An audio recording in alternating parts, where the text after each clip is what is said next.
តោះឥឡូវយើងមកធ្វើការតម្លៃជាមួយនឹងការ add ចូលទៅកាន់ AP service ជាដំបូងយើងយកថ្មរបស់វាបាទថ្មវាដោតដល់វាដាសិនអូខេបាទយើងរងចាំបាទរងចាំមកវាដាឲ្យអស់សិនទៅហើយតោះចាំយើងធ្វើការ add ជាមួយនឹង AP service បាទអញ្ចឹងយើងមកមើលខាងមុខ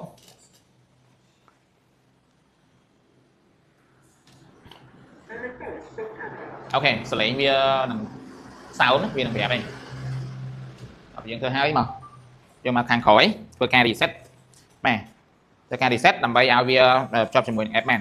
យើងចុចអានេះកន្លែង reset កន្លែងនេះហើយជាចូល5ទៅ6វិនាទី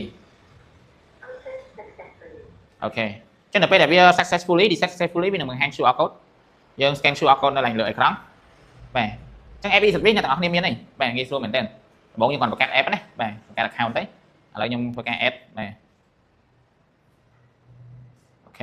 អូខេចឹងដល់ពេលដែលវា successful បាទបងប្អូនអាចមើលបាននេះវាប្រាប់នឹងលេខជាមួយនឹងលេខកូដទេចឹងយើងយកលេខកូដហ្នឹងយកមកវាយមកបាទមកវាយដើម្បីបញ្ចូលជាមួយនឹងទូរស័ព្ទរបស់យើងមកអូខេ yes complete register យើង complete ហើយចឹងយើង next step មកបាទយើងចង់ភ្ជាប់មួយ Wi-Fi យើងភ្ជាប់មួយ Wi-Fi យើងរើស Wi-Fi ភ្ជាប់បានអត់ចង់ភ្ជាប់ទេយើងអាច back វិញបានតែឥឡូវខ្ញុំចង់ភ្ជាប់ជាមួយនឹង Wi-Fi របស់យើងអូខេហើយយើងវាយ password Wi-Fi មកបាទជាមួយនឹង Wi-Fi របស់កាមេរ៉ាជាមួយ Smart Lock នេះគឺយើងប្រើជាមួយនឹង 2.4 GHz ណាអូខេ Wi-Fi connected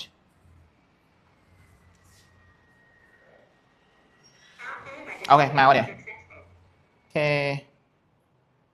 មានភាពងាយស្រួលមែនតើឥឡូវចប់ហើយតាក់ទងទៅនឹងការនេះខ្ញុំឥឡូវខ្ញុំតាក់ទងនឹងធ្វើការ add បាទចឹងយើងចប់អស់ហើយឥឡូវយើងបែរមកខាងមុខវិញ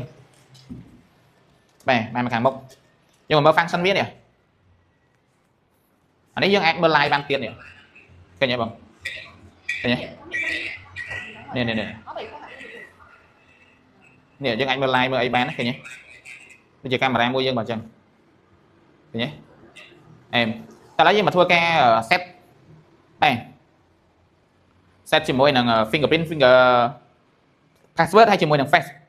តែឥឡូវដំបូងខ្ញុំសូមបញ្ជាក់បន្តិចតាក់ទងទៅនឹងក្នុងការ world របស់ motor នេះណាបាទ world របស់ motor នេះគេមាន technique របស់គេមួយខ្ញុំគាត់ប្រាប់កន្លែងនេះចូលកន្លែង unlock setting ចូលកន្លែង lock parameter setting ហើយចូលមកកន្លែង lock sound wave មានឆ្វេងមានស្ដាំនៅកន្លែងនេះយើង compare គ្នាបាទនេះ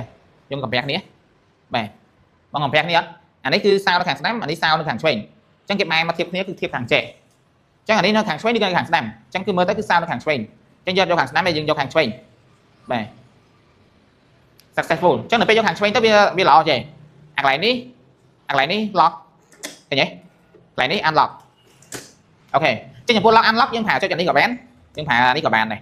template អូខេឲ្យវា motor នេះសិនអូខេអញ្ចឹងយើងប្រើនេះក៏បានប្រើនេះក៏បាន lock unlock ដោយចុចអូខេតែឥឡូវយើងទៅមើលខាងបើយើងយកខាងលើយើងខុសមិនអូខេយើងមើលយកខាងលើអានេះត្រូវ lock ឯងបាទ unlock នេះឃើញទេ unlock អត់ចេញទេឃើញទេ